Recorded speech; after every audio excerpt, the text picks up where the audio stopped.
Hi friends. आज मैं एक कंप्लीट सीरीज का स्टार्ट कर रहा हूँ जो है हमारा ईकेएस के ऊपर, और ये हाईली डिमांड है क्योंकि यहाँ पे आपकी कुछ ऐसी प्रोफाइल है जिस पे आप डायरेक्टली स्विच करके जॉब ले सकते हो। ठीक है, तो ईकेएस के ऊपर पूरा पूरा बात करेंगे हम। ठीक है, और मैं जो कुछ भी प्लेलिस्ट बना रहा हूँ मुझे खुद याद होना चाहिए कि मेरी प्लेलिस्ट ये है और सारी प्लेलिस्ट को मुझे कंप्लीट करना है। ठीक है, तो मेरा एजेंडा ये है कि एज सुन एज पॉसिबल मैं सारे के सारे प्लेलिस्ट को रेडी करूं, और ये विद इन 3 to 4 मंथ सारे के सारे आपको अपडेट मिलेंगे। उसमें आपको टेंशन लेने की जरूरत नहीं है। ठीक है, तो सबसे पहले हम बात करते हैं कहाँ पे, ईकेएस के ऊपर। ठीक है, अब ये ईकेएस जो आप पढ़ रहे हो, अब बोले सर ईकेएस है क्या? Elastic Kubernetes service. जिस किसी ने भी डॉकर पढ़ा हो, जिस किसी ने भी क्यूबरनेटिस पढ़ा हो, तो उसको एक बात समझ में आनी चाहिए कि आप पहले ये समझिए कि कंटेनराइज सर्विस क्या होती है, कंटेनर सर्विस क्या होती है, कंटेनर बेस्ड प्लेटफॉर्म क्या होता है ना। जब तक आप ये नहीं जानोगे तब तक आपको ई केस समझ में नहीं आएगा। ठीक है, तो सबसे पहले आप थोड़ा सा बैक हिस्ट्री में जाएंगे, तो थोड़ा सा बैक हिस्ट्री में जाओगे तो क्या होता था, है ना। ऑलरेडी मैं यहाँ पे थोड़ा सा इंट्रोडक्टरी पार्ट लूंगा, फिर इसके बारे में हम थोड़ा सा डीपली समझेंगे। तो किसी भी कंपनी के अंदर हमने पूरा एक फ्लो प्रोसेस समझा हुआ था कि भाई कंपनी के अंदर कुछ डेवलपर्स होते हैं, डेवलपर्स को अपने हिसाब से अपनी एक प्रोग्रामिंग सेलेक्ट करनी होती है। ठीक है, तो वो जो डेवलपर होते हैं कौन से होते हैं, वो अलग अलग कोड प्रोग्राम के ऊपर लर्न किए होते हैं। किसी को पाइथन है, किसी को नोड जेएस है, किसी को सी प्लस प्लस, है ना। वो मल्टी लैंग्वेज पे उनको काम आता है, वो सारे डेवलपर्स होते हैं। ठीक है, तो अब ये जो डेवलपर्स है इनको क्या चाहिए, एक भाई इनको भी तो सर्वर्स चाहिए ना, है ना। जो डेवलपर हैं वो डेवलपर क्या करेंगे, अपने कोड को कहीं ना कहीं तो लिखेंगे, राइट डाउन करेंगे, तो उनको एक सर्वर चाहिए, तो सर्वर चाहिए ही चाहिए, है ना। तो ये जो डेवलपर है, अब ये डेवलपर कोड करने के बाद इनको टेस्टिंग चाहिए, तो टेस्टिंग एनवायरनमेंट भी होता है भाई। आपके प्रोडक्शन के अंदर आप बैठोगे तो आपको ये बात पता होना चाहिए कि टेस्टिंग एनवायरनमेंट भी होना चाहिए। लेकिन पहले की बात करें, 8 साल 9 साल क्या होता था पहले, इसमें बेयर मेटल का पूरा काम होता था। आप बोलेंगे सर बेयर मेटल क्या है? भाई बेयर मेटल का मतलब अगर मैं बोलूँ सिंपल, एक फिजिकल लेवल पे काम होता था, उसको बोलते हैं बेयर मेटल। समझ रहे हो? तो पहले सारा फिजिकल लेवल पे होता है, पहला ऐसा कोई भी वर्चुअलाइजेशन नहीं था। कब? 8 साल पहले। तो कोई भी ऐसा VMware नहीं था, कोई भी ऐसा क्लाउड सिस्टम नहीं था, ओपन स्टैक कुछ भी नहीं था, वर्चुअलाइजेशन था ही नहीं, सिर्फ बेयर मेटल चल रहा था उस समय। तो तो टेस्टिंग करने के लिए हार्डवेयर चाहिए ही चाहिए ना, है ना। प्रोडक्शन के लिए भी आपको हार्डवेयर चाहिए ही चाहिए, टेस्टिंग के लिए भी हार्डवेयर चाहिए, फिर प्रोडक्शन है उस लेवल के लिए भी आपको हार्डवेयर चाहिए चाहिए। तो बेयर मेटल के टाइम पे रिसोर्स बेस्ड होता था। रिसोर्स बेस्ड मतलब समझ रहे हो, वेस्ट हो जाता, बर्बाद हो जाता था। अब उसका रीजन क्या है, कि भाई ने एग्जाम्पल के लिए तौर पे समझे, आप किसी कंपनी में हो, कोई एक एप्लीकेशन के लिए डेवलपर ने कोड लिखा, है ना। एक एप्लीकेशन डेवलपर ने रेडी किया, अब वो एप्लीकेशन बना दिया, मान के चलो Q1 नाम की एक एप्लीकेशन चाहिए। तो अब इस एप्लीकेशन को चलाने के लिए हार्डवेयर चाहिए चाहिए। तो हार्डवेयर के लिए मान के चलो आपने अपने हिसाब से एक हार्डवेयर भी ले लिया, ठीक है, Q1 एप्लीकेशन के लिए। तो ये आपका हार्डवेयर है। अब आपने जो हार्डवेयर लिया हुआ है, तो मान के चलिए आपने 4 GB रैम ले लिया, 16 GB रैम ले लिया, है ना। तो आपने हार्डवेयर भी ले लिया, तो हार्डवेयर में कितना ले लिया, मान के चलो 4 GB, मतलब 6 GB ले लिया आपने, है ना। हार्ड ड्राइव आपने 30 GB ले लिया। ठीक है, तो एक मिनिमम टू मिनिमम और मैक्सिमम टू मैक्सिमम समझिए कि आपने क्या किया, इनको चलाने के लिए हार्डवेयर ले लिया। तो मिनिमम और मैक्सिमम भाई ये कुछ रिक्वायरमेंट है कि भाई कम से कम 4 कोर सीपीयू चाहिए ही चाहिए, है ना। 4 कोर सीपीयू चाहिए आज की डेट में। तो मिनिमम और मैक्स तो ये आपका डिपेंड करता है। ठीक है, तो कंपनी में डेवलपर ने जो एप्लीकेशन लिखा है उसको रन करने के लिए इनिशियल हार्डवेयर, इनिशियल मतलब समझ रहे हो, एक बेस लेवल पे एप्लीकेशन को लोड मारने के लिए, चलाने के लिए इतना तो चाहिए ही चाहिए। समझ रहे हो? फिर लोड बढ़ेगा, तो लोड बढ़ने के बाद तो बात की बात अलग होती है भाई। लोड बढ़ा तो फिर लोड को फिर मैनेज करना पड़ेगा, किसी एप्लीकेशन को मैनेज करने के लिए, लोड को मैनेज करने के लिए भाई, कि इतना तो चाहिए ही चाहिए मिनिमम, है ना। तो इस हार्डवेयर पे इतनी रिक्वायरमेंट होनी चाहिए, तभी तो पॉसिबल है। तो मिनिमम स्टेटमेंट होनी चाहिए कि इनिशियल लेवल पे इतना चाहिए चाहिए, है ना। कि भाई 6 GB, 300 GB, और मतलब रैम ले लीजिए 6 GB, है ना। मैंने यहाँ पे रैम की बात की थी, 6 GB रैम हो जाएगा, और 30 GB आपका हार्ड डिस्क हो जाएगा, 4 कोर सीपीयू हो जाएगा आपका। अब कोर सीपीयू का मतलब क्या होता है, मतलब 400 मिली कोर सीपीयू चाहिए, है ना, एमसीपीयू, जैसे आप AWS क्लाउड वगैरह में आपने देखा होगा। तो एक एप्लीकेशन को चलाने के लिए कितनी रिक्वायरमेंट, हार्डवेयर की रिक्वायरमेंट इतनी है, तो मिनिमम है ये, तो मिनिमम के लिए आप इतना यूज कर रहे हो। अब आपको पता है भाई, अब बोलोगे सर मिनिमम कैसे, मान के चलो ये आपने एक फिजिकल हार्डवेयर लिया है, ये जो मैंने लिखा है 6 GB रैम है, 30 GB आपका हार्ड डिस्क है, 4 कोर सीपीयू है, लेकिन ये आपने लिया है, लेकिन एक्चुअल में कितना यूज कर रहा है ये भी तो मैटर करता है ना। तो एक्चुअल में अगर देखोगे तो एक्चुअल में ये मान के चलो 250 MB रैम को खा रहा है ना, 250 MB रैम ले रहा है, और हार्ड डिस्क कितना ले रहा है, ओनली 1 GB हार्ड डिस्क ले पा रहा है, दैट्स इट। और इसमें 100 कोर सीपीयू ले पा रहा है ना, एम सीपीयू मान के चलो, एम सीपीयू दे देता हूं, बस इतना ही यूज कर पा रहा है। लेकिन आपने फिजिकल लेवल पे कितना लिया हुआ है ना, आपने इतना लिया हुआ है, और जरूरत के हिसाब से आपको कितना चाहिए भाई, इतना चाहिए। लेकिन अब देखो ये टेस्टिंग के लिए आप क्या करोगे भाई, कोई ना कोई तो ऑपरेटिंग सिस्टम डालोगे ही डालोगे, है ना, ओएस तो यहाँ पे लोड मारोगे ही मारोगे। तो जब आपने ओएस डाला तो भाई जैसे आपने वीएम वेयर पे देखा था, आपने सेंटोस स्ट्रीम डाउनलोड करके मारा तो 10 GB तो खुद ही ले लिया था, समझ रहे हो। तो ओएस के लिए भी आपको 2 GB रैम चाहिए, है ना, 10 GB हार्ड डिस्क चाहिए, 1 कोर सीपीयू चाहिए, तो इतना तो ये ओएस ही ले जा रहा है, ऑपरेटिंग सिस्टम ले चला जा रहा है। तो उससे ज्यादा भी ले सकते हैं, as per need, as per requirement, right. तो फिर आपने क्या किया, एप्लीकेशन को लोड मारा, तो एक्चुअल में इतनी कॉन्फ़िगरेशन इतना यूज किया, और आपने लोड मारा, तो ओएस को अगर आप मान के चलो इतना स्पेस आपने ओएस को लिए भी अब साइन कर दिया, ठीक है, 2 GB रैम और 10 GB हार्ड डिस्क, है ना, तो फिर भी आपने एप्लीकेशन डिप्लॉय मारा, तो हार्डवेयर अभी भी बच रहा है आपके पास। अगर यहीं पे हार्डवेयर 16 GB रैम होता, तो एज्यूम करो कितना स्पेस बचता आपका। हार्डवेयर कैसे यूटिलाइज करोगे भाई, है ना, तो एक केस में होगा यूटिलाइजेशन आपका, अगर आपने जो एप्लीकेशन चलाई है ना, जो एप्लीकेशन आपने लोड मारी है, तो ज्यादा ट्रैफिक अगर आ गई सडनली, तो मतलब रेवेन्यू ज्यादा आ रहा है, ट्रैफिक भी आ रही है, बैकएंड से जो आपका लोड है वो मैनेज हो रहा है। तो ये मतलब ये समझ जाना कि हार्डवेयर यूटिलाइज हो रहा है प्रोडक्शन के लेवल पे, जो इन्वेस्टमेंट लगाया आपने वो यूज हो रहा है और रिकवर हो जाएगा। लेकिन ट्रैफिक ही नहीं आ रही है, तो क्या होगा ऐसी सिचुएशन में, ये भी तो समझना है। तो हार्डवेयर यहाँ पे तो आपका बेस्ट हुआ, यूज ही नहीं हुआ, आपने तो पेमेंट करके खरीदा, बट एक कंपनी के लिए कहीं ना कहीं लॉस है। तो जब कंपनी के लिए लॉस है तो भाई इसको कैसे यूटिलाइज किया जाएगा, ये तो इंपॉर्टेंट है। तो हम क्या करते हैं प्रोडक्शन में, हमने क्या किया कि इसी में एक और एप्लीकेशन डिप्लॉय मार दी, इसी रिसोर्स के ऊपर, इसी हार्डवेयर के ऊपर, तो आप चला सकते हो।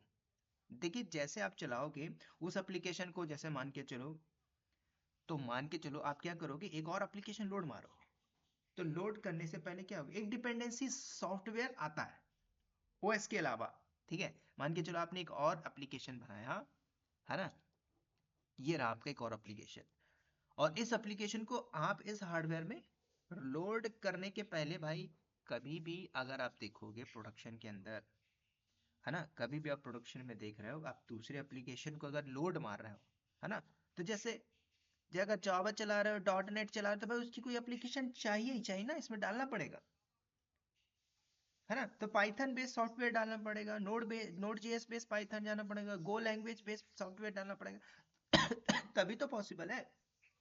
तो पहले आपको डिपेंडेंसीज रिसॉल्व करना पड़ेगा, और जब डिपेंडेंसीज रिसॉल्व करोगे, है ना, तो अब उसको, जैसे कि ये जावा की थी, दूसरी .NET की थी, तो अब इसकी डिपेंडेंसीज के लिए आपने क्या किया, है ना, जैसे कि .NET DN नाम से एक एप्लीकेशन बना दी, और उसका आपने क्या किया, उसकी डिपेंडेंसीज को रिसॉल्व करने के लिए डालना पड़ेगा। अब इनका वर्जन भी चाहिए ना भाई, डिफरेंट।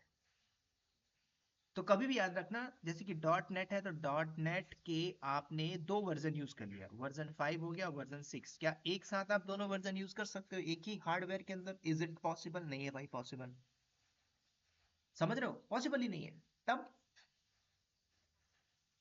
क्योंकि भाई एक ही हार्डवेयर है, एक ही आपका, है ना, पूरा बेयर मेटल, तो हाउ इज इट पॉसिबल कि इसमें आप कर सकते हो। तो तो ऐसी सिचुएशन में आप क्या करोगे, है ना, पहली एप्लीकेशन और दूसरी एप्लीकेशन के लिए पहला 5 मांगा, दूसरी के लिए आपसे 6 मांग लिया, तब आप क्या करोगे, राइट? तब इस सिचुएशन में आप लोग क्या करोगे, ये भी जानना जरूरी। तो डॉट नेट 1.5 डाल दिया, फिर 6 डाला, तो ऑटोमेटिक बंद हो जाएगा, तो फिर आपको नया हार्डवेयर लेना ही पड़ेगा, सिंपल सी बात है। तो आपको एनी हाउ एनी सिचुएशन नया हार्डवेयर परचेस करना ही पड़ेगा। तो पहले एप्लीकेशन को आप चला रहे हो डॉट नेट में, दूसरी चला रहे हो जावा पे, तीसरी चला रहे हो पाइथन पे, है ना, तो चलेगा। अगर दोनों के केस में जैसे डॉट नेट है दोनों ही सेम वर्जन पे है तो कोई दिक्कत नहीं, अगर 5 है तो 5 में चल जाएगी, अगर 6 है तो 6 में चल जाएगी। तो कब तक ऐसे आप प्रोडक्शन लेवल पे मारा मारी करोगे, ताम झाम करोगे, तो दूसरा हार्डवेयर हमें लेना पड़ता था, समझ रहे हो? तो दूसरे हार्डवेयर में भी यही केस आएगी। तो ऐसे कितने वेयर मेटल यूज कर रहे हो प्रोडक्शन के अंदर, रिसोर्सेस वेस्ट भी हो रहा है, समझ रहे हो? और हमने कई ऐसे बेयर मेटल को वेस्ट किया है, बेच दिया है जब मैं उस समय था, समझ रहे हो? तो आप मान के चलो किसी आप ऐसे एरिया में रह रहे हो, है ना, किसी आप ऐसे एरिया में रह रहे हो, मान के चलिए पुणे के किसी एक छोटे से सिटी में रह रहे हो, है ना, तो पुणे में आप हो और उस एरिया में 100 या 200 किलोमीटर के अप्रॉक्स आपका लैंड ऑक्यूपाई हो गया पुणे के एरिया में। तो जब इस एरिया का पूरा लैंड ऑक्यूपाई हो चुका है, तब आप क्या करोगे, है ना? तो इसमें आपको ये भी बात जानना जरूरी है कि जब आप ये सारी चीजें यूज कर रहे हो, ठीक है, मान के चलिए आपने एक पुणे के लोकेशन पे, है ना, यहाँ पे 2 करोड़ लोग रहते हैं पुणे के इस एरिया में, है ना, पूरा लैंड यूज हो चुका है, तब ऐसे सिचुएशन में आप क्या करोगे? क्योंकि हर लोग वहां पे फ्लैट लेके रह रहे हैं भाई, प्रॉपर्टी डीलर ने बना के रखा हो, पूरा का पूरा एरिया कवर कर लिया हुआ है। अब बताओ, तो इस पुणे के अंदर और ऐड करना है मुझे, यहाँ पे 2 करोड़ के बाद मुझे 10 करोड़ और रेडी करना है, 10 करोड़ और ऐड करना है यहाँ पे, हाउ इज इट पॉसिबल? तो क्या करोगे, लैंड को भाई आसपास के जो गांव है तोड़ ताड़ के पैसा देके उसको बढ़ा दिया जाए, तो क्या करोगे इसमें आप? तो इसमें ऐसा पॉसिबल ही नहीं। तो आपको पता है भाई, आज बिल्डर है 20 स्टोरी है, दूसरा बिल्डर है 40 स्टोरी है, तीसरा बिल्डर है 60 स्टोरी बना देता है, समझ रहे हो? वही कॉन्सेप्ट आ रहा है यहाँ पे, समझ रहे हो? स्टोरी का खेल है, लैंड वही है, उसके ऊपर फ्लोर बाय फ्लोर बना दिया गया है ना, 60 स्टोरी बिल्डिंग। जाइए आप गुड़गांव में जाइए, एमजीएम रोड के आसपास साइबर हब के एरिया में निकल जाइए, देखिए 40-40 तल्ले की फ्लोर है। तो बात समझ में आई? तो यही सब देखते हो तो भाई वर्चुअलाइजेशन आया इंडस्ट्री के अंदर। तो जब वर्चुअलाइजेशन आ चुका, तो हार्डवेयर के ऊपर हम क्या करते हैं, किसी भी हार्डवेयर के ऊपर आपको इंस्टॉल नहीं करना ओएस, सॉफ्टवेयर डालिए, उसका वर्चुअलाइजेशन कर लीजिए, समझ रहे हो? फिर आपने थोड़ा थोड़ा छोटा छोटा वीएम बनाया, जैसे आपने वीएम देखा था, तो जो आपको फिजिकल हार्डवेयर था उसको टुकड़ों में डिवाइड किया, और उसके नीड के हिसाब से हमने पूरा का पूरा डिप्लॉयमेंट मार दिया, है ना? तो आपके पास 64 GB रैम है या 30 GB रैम है, तब आप कैसे यूटिलाइज करोगे, कैसे यूटिलाइज करोगे, है ना? तो मान के चलिए एक न्यू केस में बताता हूं, आपके पास लीजिए 64 GB का आपके पास रैम हो गया, है ना, 5 TB का आपके पास हार्ड डिस्क हो गया, और 44 कोर सीपीयू होगा आपके पास, है ना? तो इसको आप कैसे यूटिलाइज करोगे?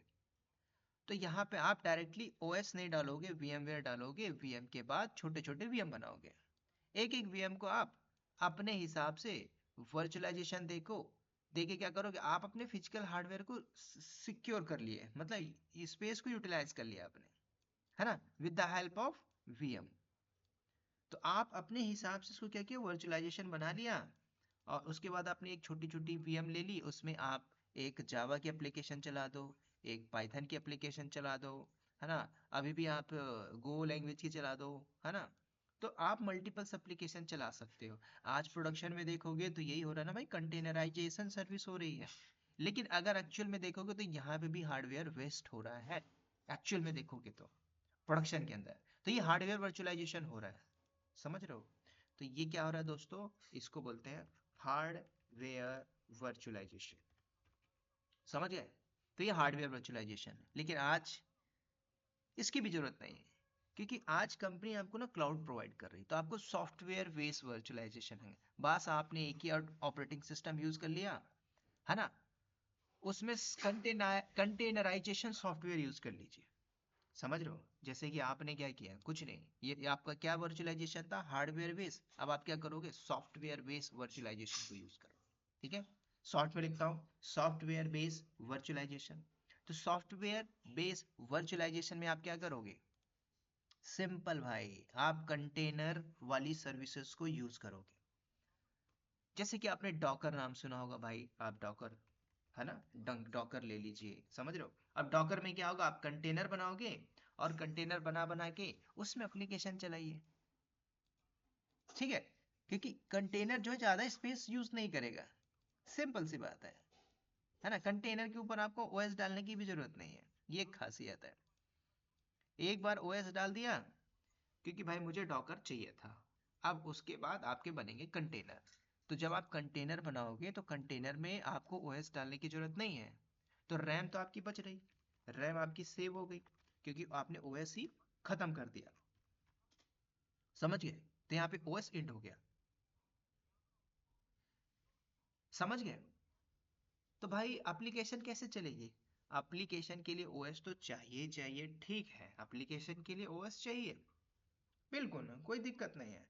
तो यहाँ पे तो ठीक था भाई, यहाँ पे तो ठीक कर रहे थे, है ना।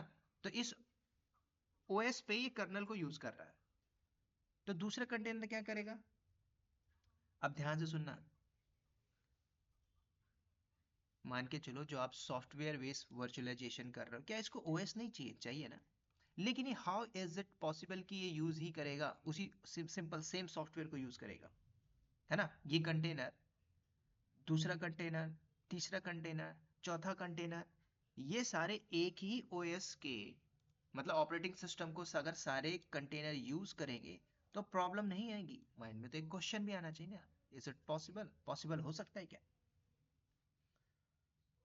तो भाई एक एप्लीकेशन को चलाने के लिए आपको ना, पता ना, मैंने आपको पहले बताया था इंट्रोडक्टरी पार्ट में कि आपको सेपरेट लाइब्रेरीज, है ना, बाइनरीज और सेल चाहिए होता है। ये तीन खेल है भाई, आप कुछ भी कर लीजिए, ये तीनों का खेल है चलाने के लिए, और ये डेडिकेटेड होना चाहिए, काम खत्म, है ना। लाइब्रेरी दिया, बाइनरी दिया और सेल दे दिया, खत्म। तो जो डेडिकेटेड होना चाहिए, काम हो गया। समझ रहे हो? तो कंटेनराइजेशन के लिए भाई इसको अलग दे दिया गया, इसको अलग दे दिया गया, लाइब्रेरीज बाइनरी सेल, इसको अलग दे दी गया, और इसको भी अलग दे दिया गया। तो सबसे पहले आप ये देखिए, फायदा हुआ कि नहीं हुआ। 10 MB है तो 10 MB की लाइब्रेरी है, 50 MB है 50 MB की लाइब्रेरीज है, 100 MB है 100 MB की लाइब्रेरीज है। समझ रहे हो? अब आपने क्या किया, वो जो कुछ भी इमेज है उसके अंदर, इमेज के अंदर जो भी लाइब्रेरीज है, बाइनरीज है, आप इसको डिप्लॉय मार दो, बस कर्नल आपका यूज करेगा। कर्नल कौन? आपने लिनक्स में ही पूरा पढ़ चुका है कर्नल क्या है भाई, है ना। तो आपको ये देखना है, पूरा का पूरा कॉन्सेप्ट ही यही रहा आपका। समझ में आ गई बात? तो यही आपका कंटेनराइजेशन सर्विस, इसी को बोला जाता है कंटेनराइजेशन सर्विस। तो अब बताइए, इंडस्ट्री या प्रोडक्शन के पॉइंट ऑफ व्यू से कंपनी कौन सी बातों को याद करेगी, कौन सी बातों पे काम करेगी, है ना, ये आपको पहले समझना होगा। तो ये फुली कॉन्सेप्ट है आपका किसका, ईकेएस के ऊपर। तो अब बताइए, कंपनी या किसी प्रोडक्शन के अंदर आप काम कर रहे हो, राइट। तो उस प्रोडक्शन के लेवल पे आपको ये देखना है कि कंपनी कैसे वो सारी चीजें यूज कर रही है ना। तो कंपनी के पॉइंट ऑफ व्यू से आपको देखना ही पड़ेगा, समझना ही पड़ेगा। ठीक है, तो हम एक बात और यहाँ पे समझते हैं, फॉर एग्जाम्पल के लिए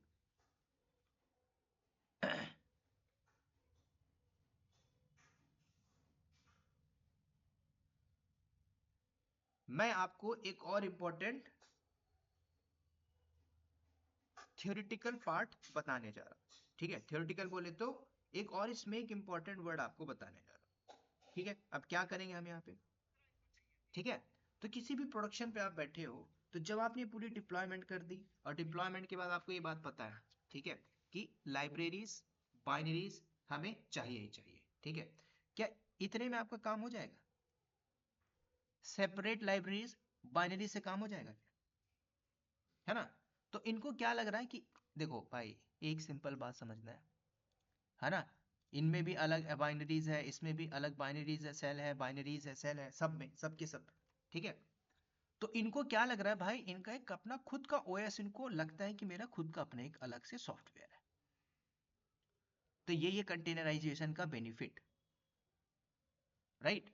यही है कंटेनराइजेशन का बेनिफिट। अब जिस किसी ने भी डॉकर पढ़ लिया होगा मेरे, तो उसमें ऑलरेडी ये चीजें बात की जा चुकी है ना? उसका विद प्रैक्टिकल है, डॉकर सॉम बताया गया है, डॉकर के पूरे वर्चुअलाइजेशन क्या होता है, डॉकर के ऊपर पूरे कॉन्सेप्ट मैंने बता दिया ऑलरेडी, ठीक है? अब जो बंदा डॉकर पढ़ा होगा तो उसको ये ट्यूटोरियल बहुत इजी लगेगा और इजीली क्विक करके जंप कर जाएगा, ठीक है? इसलिए ईके इज वेरी इंपॉर्टेंट। अब यहाँ पे आपको एक बात और जाननी जरूरी है, किसी भी प्रोडक्शन लेवल पे आप बैठे हो तो कंटेनराइजेशन को यूज करते हो, ठीक है? तो कैसे यूज करोगे, है ना? तो ये भी जानना आपको जरूरी है। तो इसके लिए मैं आपको क्या बताने जा रहा हूं, सिंपल। तो अब ये क्या हुआ, आपने क्या किया, किसी प्रोडक्शन पे बैठते हो, आपने लाइट वेट इमेज यूज की, ठीक है? आपने लाइट वेट इमेज की यूज की, और इमेज यूज करके आपने पूरा का पूरा डिप्लॉयमेंट कर लिया, ठीक है? तो जब ये आपको पता है कि भाई हर इंडिविजुअल कंटेनर अपने आप में एक लेवल पे काम कर रहा है, तो क्यों नहीं इसको हम प्रोडक्शन लेवल पे जाए? आज प्रोडक्शन पे इसका डिप्लॉयमेंट हो रहा है, लेकिन इसका मैनेजमेंट कैसे हैंडल किया जाएगा, how to manage in production level, है ना? इसको ऑटो स्केलिंग के साथ कैसे डिप्लॉयमेंट किया जाएगा, इसको डिजास्टर रिकवरी कैसे होगी, ऑटो स्केलिंग के साथ कैसे किया जाएगा, समझ रहे हो? और ये सारी चीजें आप पढ़ोगे, एएसजी ऑटो स्केलिंग जिसने पढ़ा होगा, है ना? आप इसका हाई अवेलेबिलिटी कैसे करोगे, इसका बैकअप कैसे लेके चलोगे, इसका डिजास्टर रिकवरी कैसे करोगे, ये प्रोडक्शन लेवल पे इंपॉर्टेंट होता है, ठीक है? तो फिर मार्केट में मैनेजमेंट टूल आ चुके हैं, ठीक है? जिसमें आपको पता होगा भाई, मैनेजमेंट टूल आ गए मार्केट के अंदर। तो डॉकर कम्युनिटी, भाई जिसने पढ़ा होगा, मैं आपको बार बार बता, जिसने मेरे डॉकर को पढ़ा होगा उसको बात क्लियर हो जा रही होगी कि भाई आपने पता है डॉकर ने, फिर डॉकर सॉम आया, समझ रहे हो? डॉकर सॉम आपने पढ़ा होगा, डॉकर सॉम जो बोलते हैं सर प्रोडक्शन में चाहिए क्या, लेकिन फिर भी आप एक प्रोडक्शन लेवल पे आ रहे हो, डॉकर सॉम का कॉन्सेप्ट पता होना चाहिए, तब भी जाके आपको EKS क्यूबरनेटिस के ऊपर जो सारे कंपोनेंट है उसके ऊपर खेलना आ जाएगा, समझ रहे हो? ये बात आपको याद है। तो जैसे ही डॉकर सॉम आया, तो इसको देखते ही एक और मार्केट में खतरनाक टूल आ गया, क्यूबरनेटिस, समझ रहे हो? क्यूबरनेटिस आ गया, आज बोलते हैं सर हमें क्यूबरनेटिस पढ़ना है, समझ रहे हो? K8। तो डॉकर सॉम आते ही आ गया, इसलिए डॉकर सॉम ज्यादा नहीं चला। तो डॉकर सॉम भी अच्छा था, लेकिन प्रॉब्लम क्या थी पता है? इसको मैनेज करने वाली कंपनी ही डॉकर थी, समझ रहे हैं? अपनी खुद की, है ना, अपने हिसाब सब करती थी, ओपन सोर्स देती थी, लेकिन अपने हिसाब से मैनेज करवाती थी। ये कहीं ना कहीं प्रोडक्शन के लिए भी थोड़ा सा बैड था। तो इतना फ्लेक्सिबल भी नहीं था ये, समझ रहे हो? ये इतना फ्लेक्सिबल भी नहीं था। तो क्यूबरनेटिस आया 2014 में, समझ रहे हो? उस टाइम पे तो मैं, है ना, एक सिस्टम एडमिन पे काम कर रहा था, समझ रहे हो? तो ये सारी चीज आपको जाननी भी जरूरी है। तो अब आया क्यूबरनेटिस। अब बात करते हैं क्यूबरनेटिस को थोड़ा सा। जब मार्केट में भाई क्यूबरनेटिस आ चुका है, K8, तो इसका फायदा क्या हुआ, है ना? तो क्यूबरनेटिस का आते ही भाई, ये लार्ज इंफ्रा के लिए है। कितना भी बड़ा इंफ्रा हो आज, ये थकेगा नहीं क्यूबरनेटिस। ये थी कहानी इसकी। तो इससे भी बड़ा प्लस पॉइंट पता क्या था यहाँ पे? क्यूबरनेटिस मार्केट में आने के पहले गूगल तो इसको यूज ही कर रहा था, समझ रहे हो?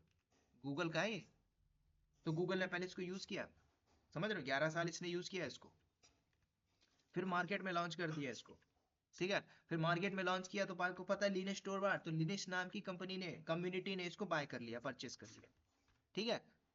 तो आज देखोगे, तो आप देखोगे क्यूबरनेटिस ऑफिशियल वेबसाइट पे जाओगे तो आपको लिनक्स कम्युनिटी मिलेगी। समझ रहे हो इसका मतलब क्या है?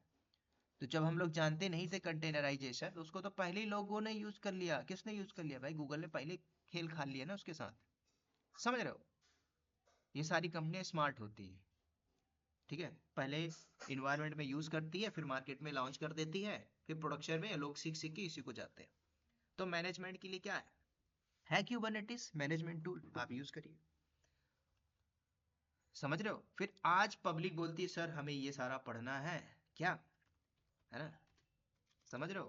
पहले इसका नाम अलग था, बोर्ग नाम से, ठीक है। तो फिर अब पब्लिक इसको यूज कर रही है, आज प्रोडक्शन में इसको यूज किया जा रहा है डिफरेंट डिफरेंट जगह, ठीक है। जो भी अपडेट करना है, जो भी मॉडिफिकेशन करना है, जो कुछ भी करना है, आप एक देखोगे प्रोडक्शन के अंदर क्यूबरनेटिस हाई लेवल पे है। और इवन आफ्टर क्यूबरनेटिस सबसे ज्यादा हाई पेइंग स्केल की बात करें तो कौन है आज?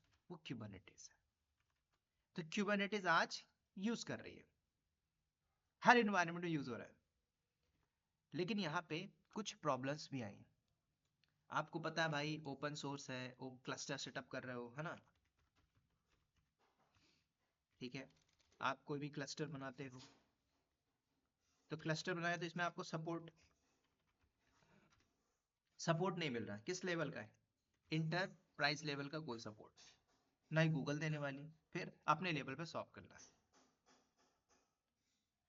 क्योंकि भाई क्लस्टर्स बनाना ही एक बहुत ही बड़ा महान काम होता है। समझ रहे हो? यहाँ पे जो क्लस्टर बना रहे हो इसमें कोई सपोर्ट वपोर्ट नहीं है। क्लस्टर बनाना ही बहुत बड़ा रामबाण है आपके लिए, है ना? अगर आपने क्लस्टर बना लिया, फिर क्लस्टर बनाने के बाद आप सारी की सारी इसके जो भी कंपोनेंट है इसको यूज करके डिप्लॉय करिए। मेंटेनेंस का कॉस्ट, मैन पावर का कॉस्ट, समझ रहे हो? डिफरेंट डिफरेंट कॉस्ट यहाँ पे बन के आ रही है प्रोडक्शन के अंदर। तो कंपनी आप क्या देखती है भाई? सिंपल कॉस्ट की बात करेंगे, कॉस्ट कैसे बचता है कंपनी के अंदर। तो क्यूबरनेटिस को यूज करने के लिए तो जो जो प्रॉब्लम आई, ट्रबल शूटिंग आई, उन प्रॉब्लम को सोल्यूशन क्या था? What is the solution?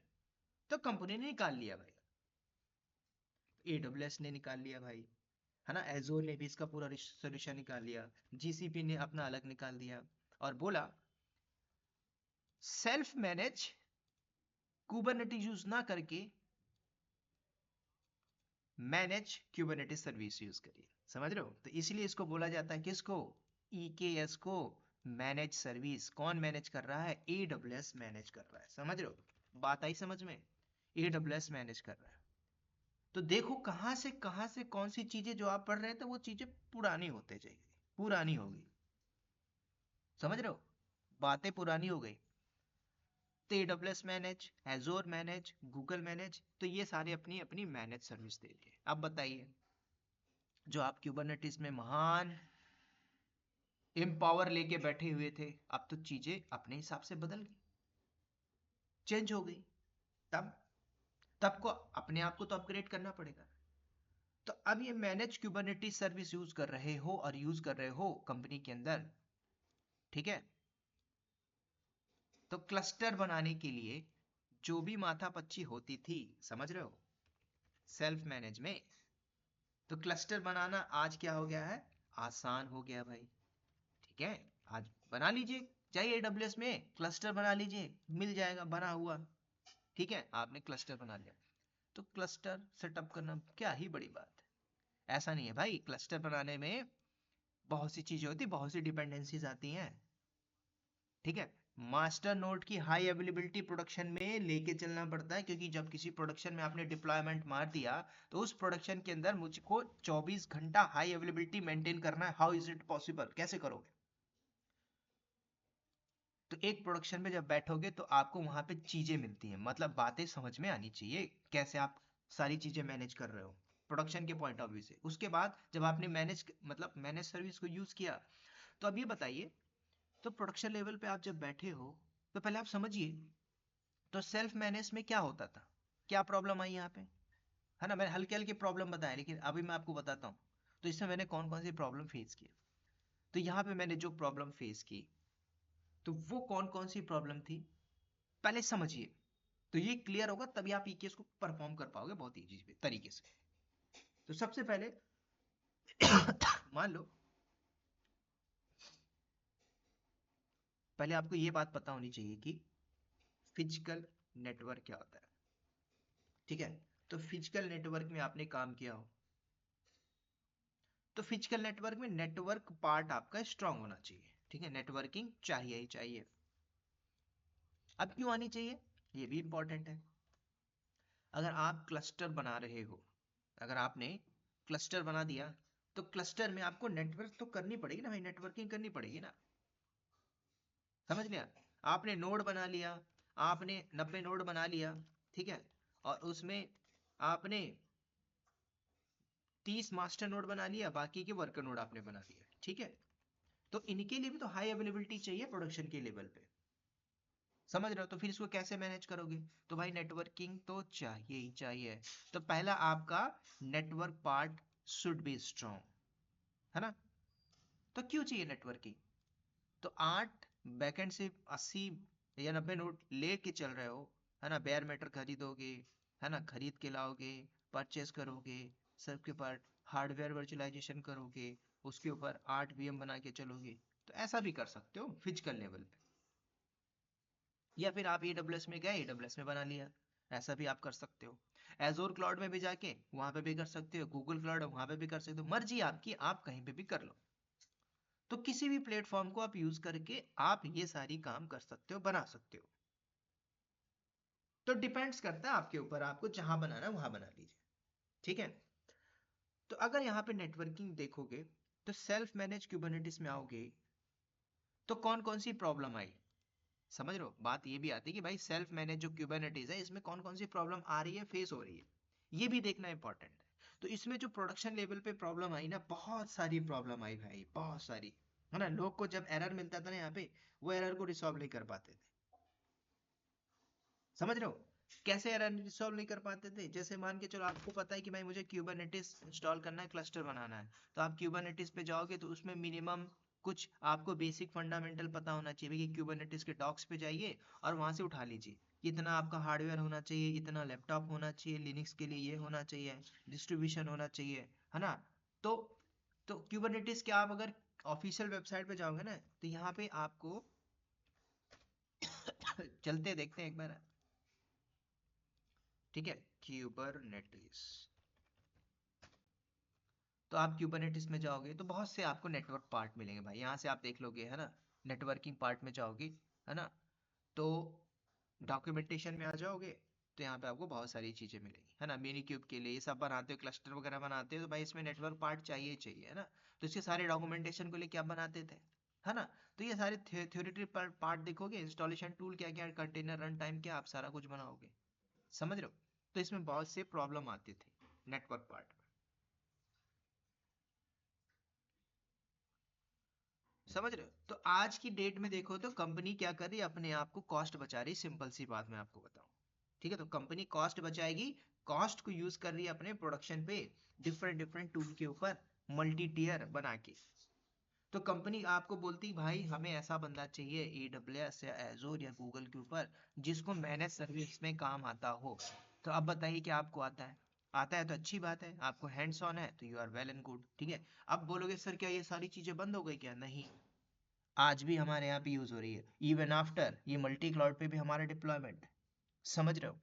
तो कुल मिला के समझना है आपको कि आपको अपने आप को बदलना ही पड़ेगा, इसलिए ये बहुत इंपॉर्टेंट है EKS, ठीक है। ये मैं आपको कम से कम 55 ट्यूटोरियल बना के दूंगा इसके ऊपर, ठीक है, ठीक है। इसके ऊपर 55 ट्यूटोरियल आएंगे एकदम लाइव प्रोडक्शन लेवल के, ठीक है। तो इसलिए मैंने इसको स्टार्ट किया है, और होप ये बात आपको यहाँ तक क्लियर हो गई होगी भाई, कंटेनराइजेशन सर्विस क्या था, कैसे महाभारत थी पहले, है ना। अब आपको ये देखना आपको लर्निंग पाथ कैसे बढ़ाना है, ठीक है। इसके बाद हम बात करेंगे इसके सेकेंड लेक्चर पे, और सेकेंड थर्ड फोर्थ सिक्स हम कंटिन्यूसली इसको करेंगे, ठीक है, एज पर माई टाइम, मेरे को जो फ्री टाइम मिलता है मैं उसमें जरूर कराऊंगा, ठीक है। तो चलिए दोस्तों, इस वीडियो में इतना ही, होप आपको बात समझ में आ गई होगी। और अगेन बोलूंगा, अगर नए हो चैनल पे तो सब्सक्राइब, पुराने हो और सब्सक्राइब कर लियो तो जरूर शेयर करके जाना, और कुछ सीख के जाते हो तो कमेंट जरूर करके जाना। मिलते हैं दोस्तों नेक्स्ट वीडियो में, तब तक के लिए bye bye, take care and wish all the best.